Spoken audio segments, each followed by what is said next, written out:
প্রত্যাশা তো হচ্ছে আমাদের একটাই, যেটা আমরা দীর্ঘ 15-16 বছর ধরে লড়াই করেছি, যে একটা গণতন্ত্রের উত্তরণ, যেটাকে আমরা বলি যেটা স্ট্রেস অফ ডেমোক্রেসি, গণতন্ত্রকে আবার পুনরায় ফিরে নিয়ে আসা। এই গণতন্ত্র, এই নির্বাচনটা হবে একটা গেটওয়ে। এই গেটওয়ে পারলে আমরা একটা গণতান্ত্রিক পরিবেশে ফিরে যেতে পারবো এর মাধ্যমে। আমি সেই জন্যই আশা করছি যে নির্বাচনটা সুষ্ঠু হলে গণতন্ত্রের যে ব্যবস্থা, আমাদের রাষ্ট্র ব্যবস্থা, সমাজ, সবকিছুতে গণতন্ত্রের চর্চা করার সুযোগ সৃষ্টি হবে।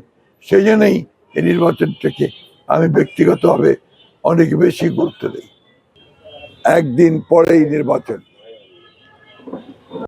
অনেক স্পেকুলেশন ছিল, অনেক কথাবার্তা ছিল সমগ্র দেশেই, বিশেষ করে মিডিয়াতে।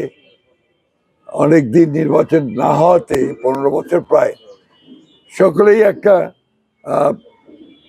যেটাকে আমরা বলি উদ্বেগ, যে নির্বাচনটা শেষ পর্যন্ত ঠিকঠাক মতো হবে কিনা। সানবিট সব দিবে সামাল। সানবিট ম্যাজিক প্রেস, ডিশওয়াশিং এর মাথা ঘোরানো সলিউশন। আমি এখন পর্যন্ত এই এবারকার নির্বাচনের যে পরিবেশ, সেটাকে মোরলেস ভালো দেখলাম। যে কয়েকটা ঘটনা ঘটেছে প্রথম দিকে, তারপর সবাই সংযত হয়েছেন, এবং সেই সংযত হয়েই আমি যা মনে হয়েছে যে এখন পর্যন্ত নির্বাচন যে পরিবেশ, সেটা নির্বাচনের অনুকূলেই ছিল।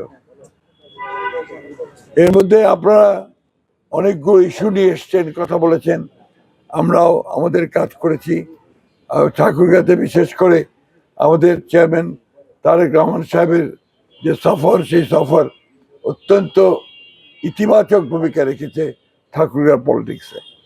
এবং আমরা মনে করি তার এই সফরটা বিএনপি রাজনীতিকে অনেক দূর এগিয়ে নিয়ে গেছে।